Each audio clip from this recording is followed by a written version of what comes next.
Good afternoon. This is Jacklyn Ryan, Ripples Rising, empowering voices creating waves of change. Be sure to like and subscribe at Ripples Rising TV on the YouTube. Like and subscribe. I'm almost at 50 subscribers, so just keep liking and subscribing. This is a wonderful opportunity. Instead of ripples rising on the water, we're doing ripples rising in the air today. I'm so excited to have Miss Camelia Smith. We are in, again, Northwest Arkansas. Northwest Arkansas has so many interesting and wonderful people. And Camelia and I've been friends for about 2 decades here, but I've never seen her planes and I've never seen her fly. And I know she's obviously a wonderful pilot. She's still here to talk about it. So let's just dive in and have a great conversation about ripples rising and causing ripples in the air today. All right. Welcome. Thank you, Jackie. Tell me kind of how you got started and what inspired you and to be flying. You know, really, after I'd gone to the U of A, I realized I had not been anywhere. I'd been to Texas. I'd been over the state line into Oklahoma to visit relatives. That was it. Oh, And I wanted to go somewhere. Honestly, I didn't care where. and I dare ask, about what year was this? This was about 1957. Oh my word, 1957. I mean, some people don't even get out of their house nowadays, and you wanted to get across more than just a little state line an hour away. You wanted to go see the world. I absolutely did. And, I thought, well, what would take me somewhere? And so I thought, oh, well, I've applied with a cruise line. Well, no, I learned that they did not hire women. So, all right, well, what's the next choice? I thought, how about an airline? How about an airline flight attendant? Okay. Well, I thought, now which airlines go the most places? So I thought, must be Pan Am, maybe it's TWA. Anyway, as it turned out, TWA was the only one that would accept me because I was either too young or too tall. And how young were you and how tall were you? And what does TWA stand for? Trans World Airlines. And I was 20 years old and I was 5'8". Ooh, 5'8". So they wanted to be 21 and 5'7". So, wow. But anyway, so. Okay. They still hired you. They did. Awesome. They did. Absolutely. Yes. And this was in where? Kansas City? Well, my training was in Kansas City. Okay. And then, being the youngest in the class, I was sent to a base which was in Detroit, which was not my choice. And it was like a foreign country to me. Yeah. And it was really funny in that, I had this very thick Arkansas twang, which, it's still there. But it's interesting to see the reaction of people when I would talk. Actually, after I was flying as a flight attendant. One morning I was giving an announcement in front of the airplane, and I looked. People were leaning out of the aisle, looking forward to see who is up there. So, I had no idea where all this was going to take me. Did they like your accent, your Southern accent? Oh, they appeared to. I mean, I didn't hear the criticism. Maybe it was there. I didn't know about it. How nice. So, yes. So anyway, I did that. If we want to go on in that vein, after a year, I thought, there are several other bases. Which one is the longest distance from here? Oh, so Los Angeles. And right away, there I was. I was in California. I'd never been to California. No. Another world, another experience. Yes. And so I stayed in California for 3 years. Was this in the 60s? This was in the 60s, yes. Happening. So I realized that the values in California were not what I had experienced growing up in rural Arkansas. Long way from home. Yes. So then I realized it was time to come home, which I did. But what led me to flying was that my husband took 2 hours of flight instruction, but he didn't invite me. So that had to change. And it did. So, but of course, I'm always reminded that he has 2 hours, senior pilot. But nevertheless, I had no idea where my desire to travel, and much to my surprise, flying the airplane was as exciting as the destination. Oh, I bet. And it's taken me places I could have never imagined. And I don't know which is more exciting, the people I've met or my flying experiences. Tell me one of your most interesting. I'm sure you have many. Tell us an interesting flying experience. Have you ever Oh had? my, there. There's. Have you ever had any mechanical failure versus what is an interesting? I mean, it's a whole different world up there, and it is a different world, but yeah. there are a lot of requirements for a pilot. Mm-hmm. You have to maintain your proficiency, Mm-hmm. and there are many requirements for that. Mm-hmm. That could be kind of a long talk, but I was so excited about flying that I went ahead and pursued more advanced ratings. Okay. I got my commercial, I got my instrument rating, which may not mean a lot to non-flyers, but anyway, I thought, how can I make what I want to do worthwhile, Mm-hmm. and pay, because it's an expensive hobby. Yes. So I became a corporate pilot. Oh. And initially, I had my own air taxi certificate, and of course, the FAA looks at you very closely, and you have to jump through all the hoops for them. Mm-hmm. So I did that for quite a number of years. And was this in the '60s then? Well, yeah. This is moving on. This is more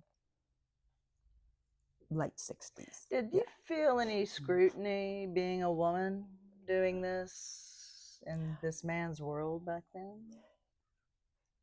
Very, very, very little. But there again, if it was there, I was just doing what I was going to do. Mm-hmm. I did not focus on that at all. No. And really, I flew for 4 years before I met another female pilot. Yeah. But no, when I was just doing my job. Mm-hmm. And I loved it because it took me places I would have never gone otherwise. Oh, and then you had to, so much about the instrument panel reading and stuff, and this was before radars, right? Well, before radar in Northwest Arkansas, yes. Yeah. For GPS, a lot of navigation skills were required back then. We had paper charts. No. Anchor charts. Paper charts. Yes, paper. Big old paper chart. But nevertheless, that's history. Wow. Mm-hmm. And then tell us about some of the. So you did corporate pilot for private companies? Yes, actually, my husband and I owned a hangar in Springdale, and we hangared airplanes there. The people that owned the airplanes were not pilots, and therefore we flew the airplanes for them. Oh. So I flew single pilot for a long time when I had my air taxi certificate. Oh. But then we flew together, corporate. Okay. And there again, that was bigger airplanes, faster airplanes, and they had business all over the country.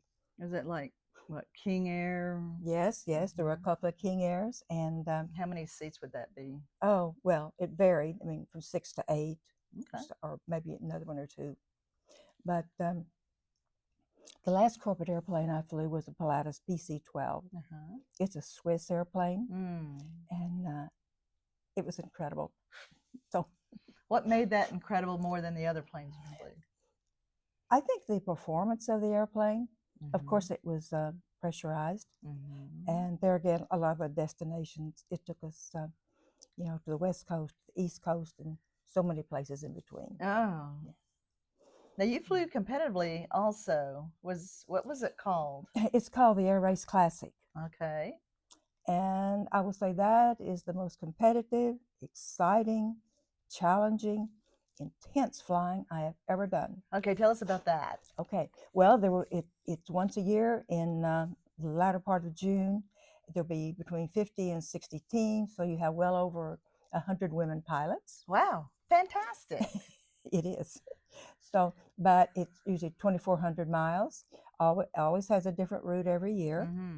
In fact, this year it's coming through Russellville. Oh, Russellville, Arkansas. Yeah, but it gives you a lot of opportunities to work with youth groups. In fact, many Girl Scouts and other groups are invited to come out to the airplane out to the airport when the racers are coming through. Okay. And I knew that the day the race started, when you pushed the throttle forward, you were in for 4 days of incredible adventure. Over 100 women flying planes. Yes. Yeah. Look out! Yeah. And if they all arrive at an airport on the same day, Ah! Ah! it could be a little bit overwhelming. I bet. For those working there. Yes. So Yes. those 100 women, do you know all of them, half of them? No. I mean, they have so many varied backgrounds.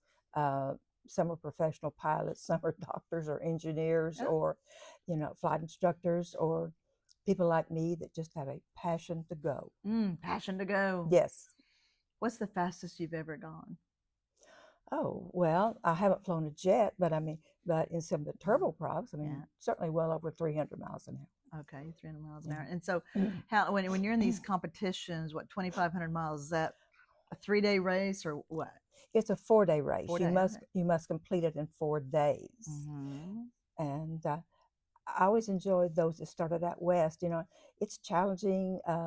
Flying over the Rocky Mountains is a whole different world of flying. Has a lot more challenges than flying. Yeah, because the peaks. Yes, mountains. yes. So what's the elevation? I mean, what height, or what are you gonna do?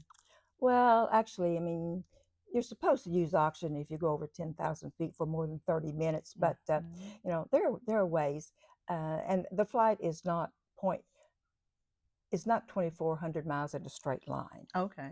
It has 8 or 9 timing stops. Oh. Which are at airports, of course. You can stop and refuel.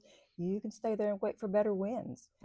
That's your choice. Okay, good. But, have you flown in bad weather? Yes. Thunderstorms, lightning, all that mess? Well, thunderstorms and ice are the 2 weather phenomena that you definitely want to avoid. Yeah. And I can remember a time or two when I thought, God, get me out of this. I won't do it again.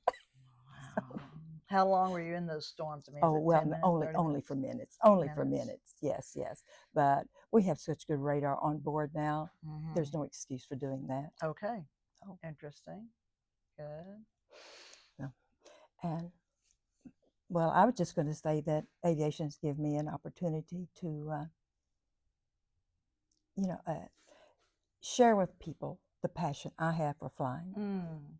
I find that people either love to fly or it's just pretty meaningless to them. Oh. You can't make it happen. Yeah.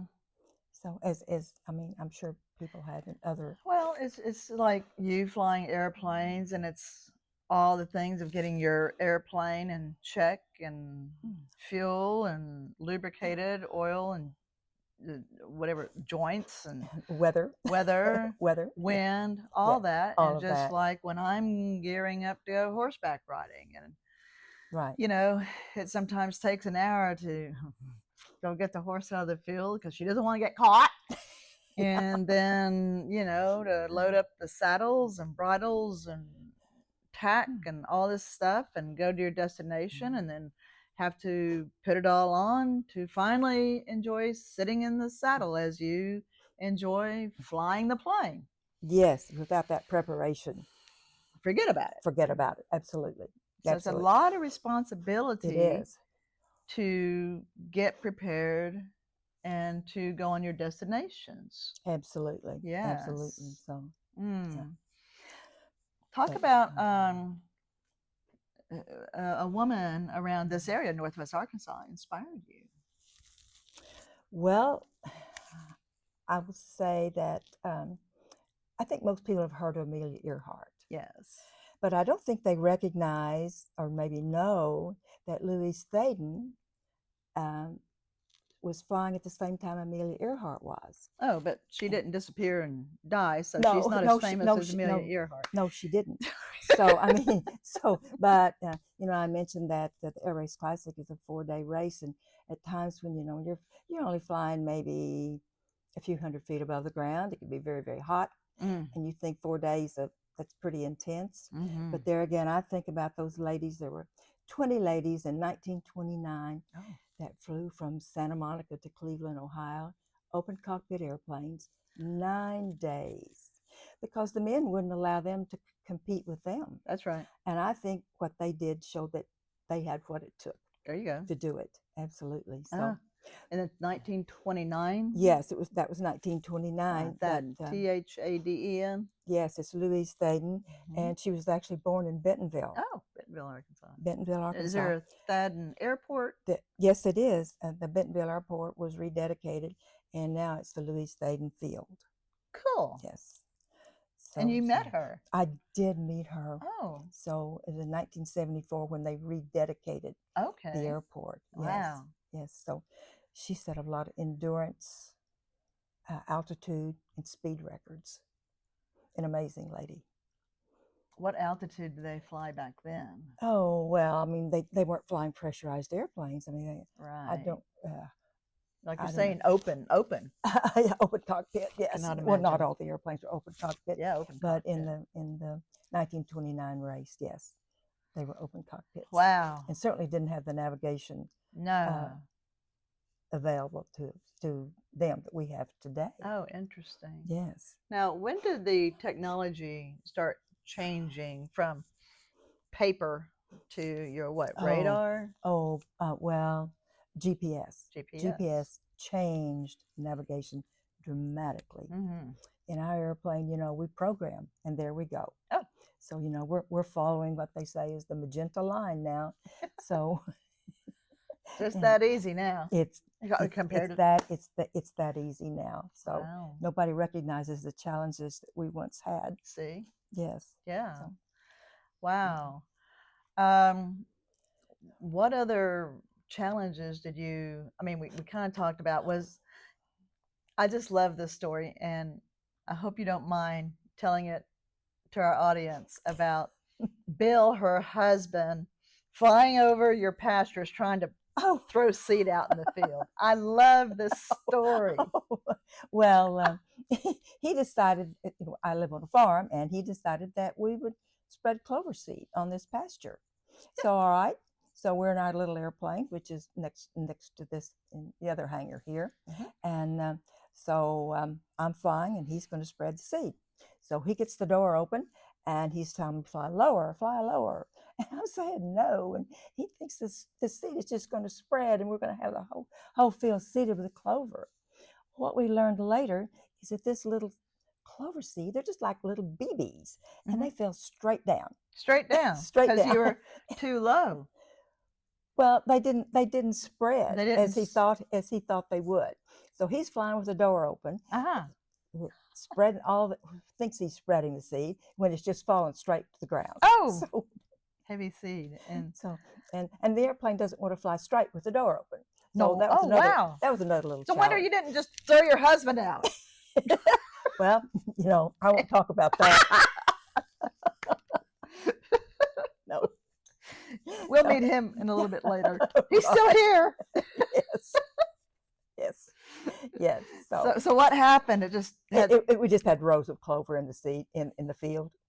So how nice thick rows.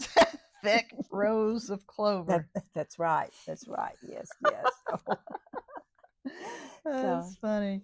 And then you said, what is it, 2023? You went to a competition in Jordan? Well, actually, I went to an international conference, which I really want to share about this wonderful organization of women pilots I belong to. Okay. And it actually started in 1929. At that time, there were 117 licensed women pilots. Wow.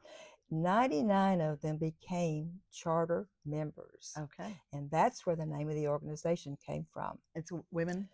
All women. You must be a licensed pilot to belong. And now, it's an international organization, like 8,000 members. Oh, wonderful. When you join, it's like you suddenly have this incredible thousands of friends. Oh. Because you all have the same shared interests. Yes. And what's the name of it again?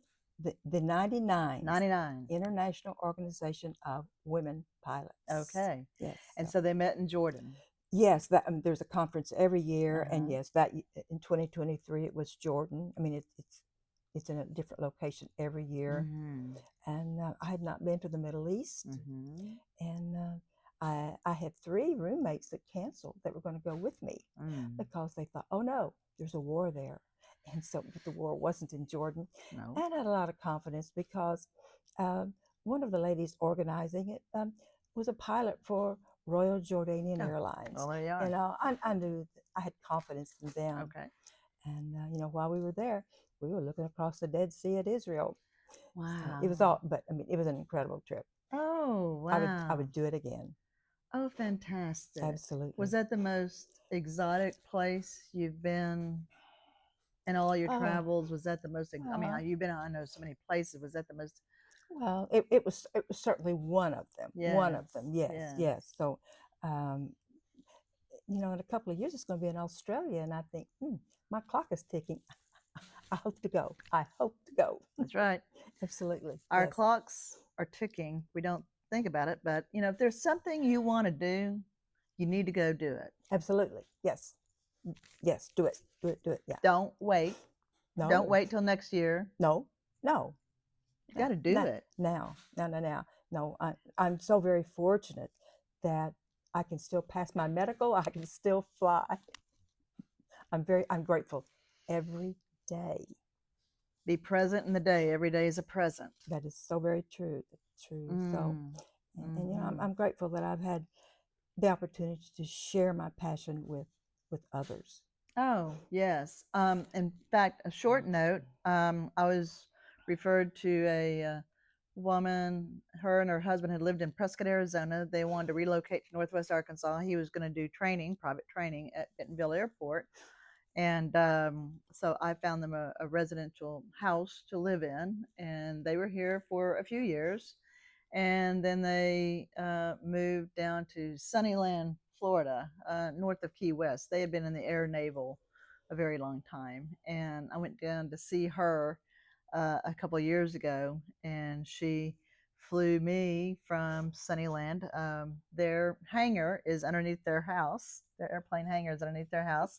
And we flew from there. And I think it might have been her first flight without her husband. And it was a retired FedEx pilot that was with her. And she flew me back up to Pompano Beach for me to fly out of that area to come back to Northwest Arkansas. So, you know, you've I'm sure inspired so many young women. And just like this coming June, when Girl Scouts and people are going to come out to Russellville. Yes. So, but another organization I belong to that provided a means of sharing what I love to do, it's called the Experimental Aircraft Association. But you know, I'm not a builder of airplanes, but they have a program called Young Eagles. Oh. And kids between 7 and 18 can come to the airport, and we as volunteers, we volunteer our time and our airplane. Oh. And we will take them for an introductory ride. Oh, fantastic. Yes, most of the time it's their first flight. Sure. Yeah. And I recall one little girl, 8 years old, and when she said, "This is the best day of my life." Oh. Yeah. Future pilot. That's right. That's right. Well, speaking of future pilots, there was another lady I know that was already had a career in aviation, but she wanted her daughter to be involved in aviation as well. And I didn't know it at the time, but I took her for an introductory flight. And some years later, the mother said, "You know, that flight is what caused my daughter to become involved in aviation." So you never know. I mean, there may be others. I hope there are others. Ripple effect. I hope so. Fellow Rippler here. I hope so. There we Yes, go. yes. So awesome. Well, we're going to wrap up this segment because our next segment is that we're going to see Camelia fly. How exciting. Cause some ripples in the air today. I love it. Okay. Well, thank you for letting me talk about, you know, you don't often get to talk about the thing you like to talk about the most. Excellent. So we're going to end this segment, and be sure to like us and subscribe on at Ripples Rising TV. Jacklyn Ryan, Ripples Rising, empowering women, creating waves of change. So how much does this plane weigh? Oh, only about 1,600 pounds. 1,600 Yeah. pounds. 1,320 pounds empty. And 1,320 pounds empty. This is her husband, yeah, Bill. the other airplanes weighs like 4,000 pounds. Now the other plane you have to pull out with the little tractor. Yes, we use a tractor. It's much heavier. Mm-hmm. Yes. Right. You know, it doesn't have all the sophistication. No. That what year is this? It's like a 1979. 1979. Yes. So, but it's very basic. Mm-hmm. Because, as I said, it's a trainer. Well, it's like my first car was a '68 Camaro, and I knew everything about it. You know, I could change the distributor points and plugs, and change the spark plugs, and change the oil. And after that, I got a Toyota Celica, and it's like, forget about it. It got too fancy for me. So we have our headsets, and we'll be on a frequency that's used here at the airport. Okay. And I'm not sure if we're just going to fly around a couple of times or whatever you want to do. If there's Tell us something you about the want to windsock, because everybody always sees windsock. So what's the windsock is telling us the today? winds. It's very unusual to have light winds at the Huntsville airport. And today it is more surprising that it's down the runway. That's very unusual. Oh, okay. So generally up here we have very, very strong crosswinds, which of course makes flying particularly landing a great deal more challenging. And there's one of your paper maps. It is. It's old. It's very old. And oh my goodness. We don't use it for navigation. We use it often just to cover the windshield. Cover the windshield. Oh my goodness. It doesn't have the same use to me. Use now from years ago. Anyway, all right. So now I'm gonna hold my feet on the brakes for when we started, but I'm gonna push the mixture in. I'm gonna turn on what is called the master switch. I'm going to prime. The airplane hasn't been flown for a couple of weeks, so I'm going to prime it. And you pump it why? Yes, this is adding some fuel for starting the engine. Yes. Let's get back in this little groove here. Okay, there we go. All right. Now, and I'm leaving the window open for a little bit because it's warm today. So, all right. So, here we go.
I have to say, on the camera, it doesn't look like the propeller's doing this.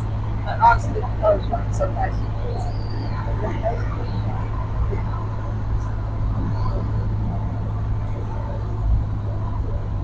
Okay, we are now going to get to our land.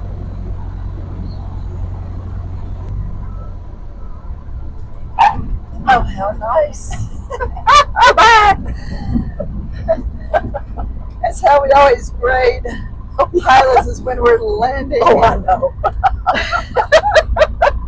That's so true. They may get lost in between, but if they make a nice landing, hey, we're good. It's all good. Yeah.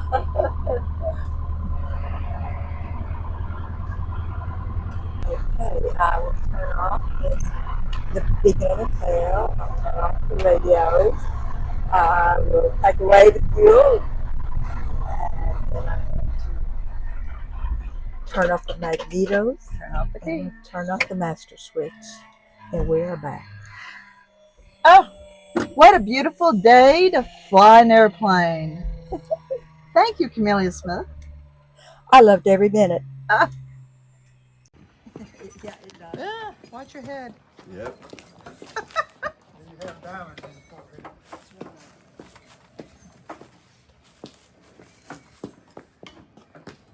Nice little plane. We've had a long time. Yeah. It's called Phil Fame. is 91 years Did old. y'all get flight lessons on it with it? Yeah.